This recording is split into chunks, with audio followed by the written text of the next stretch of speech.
اهلا بيكم في حلقه جديده من مازن مايك شو. كل سنه وانتم طيبين بمناسبه العيد الكبير.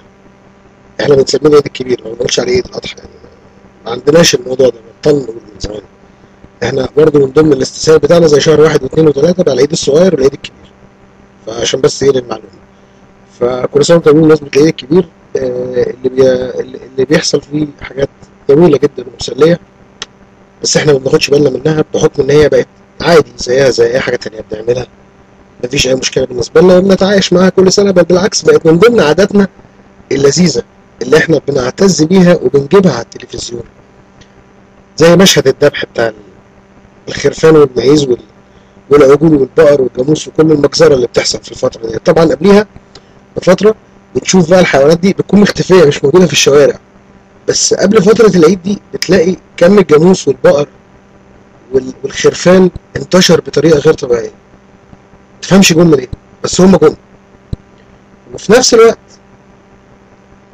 بيفضلوا عايشين معانا فترة، فبنتعلق بيهم بقى وبتاع وبنأكلهم كل يوم ومش عارف ايه، عشان نيجي في آخر الفترة ديت نتفرج عليه وهو بيتذبح. وطبعا من بعض التصرفات اللي بيعملها غريبة احنا ما بنفهمهاش او بنقعد نتهمه بالتخلف وان هو حيوان. مثلا على سبيل المثال اول امبارح وانا ماشي في الشارع شفت 3 عجول بيجرهم حوالي 5 6 كده اهو.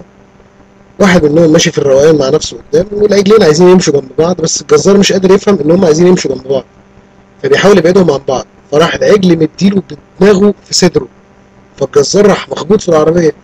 قال له يا ابن الكلب انت حمار، مع ان هو عجل بس هو اتهم ان هو حمار عشان شايف ان الحمار اغبى من ان هو يعمل اللي عمله العجل، في حين ان العجل نفسه كان عايز يمشي جنب جنبه.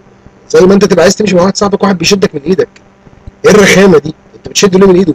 مش كفايه كمان كام يوم حطها رقبته وهو عارف ومتقبل، او مش عارف ما نعرفش. كل سنه وانتم طيبين، واتمنى لكم بعد المجزره اللي بتحصل ديت تبقى شوارع نظيفه ما فيهاش دم مرمي في الارض والعيال اللي بتقعد تحط ايديها في الدم وبتعمل كفوف ايديها على الحيطه دي تبطل الخصله المعفنه دي، مش ناقصه قرف. هي فالمناظر اللي بنشوفها. كل سنه وانتم طيبين.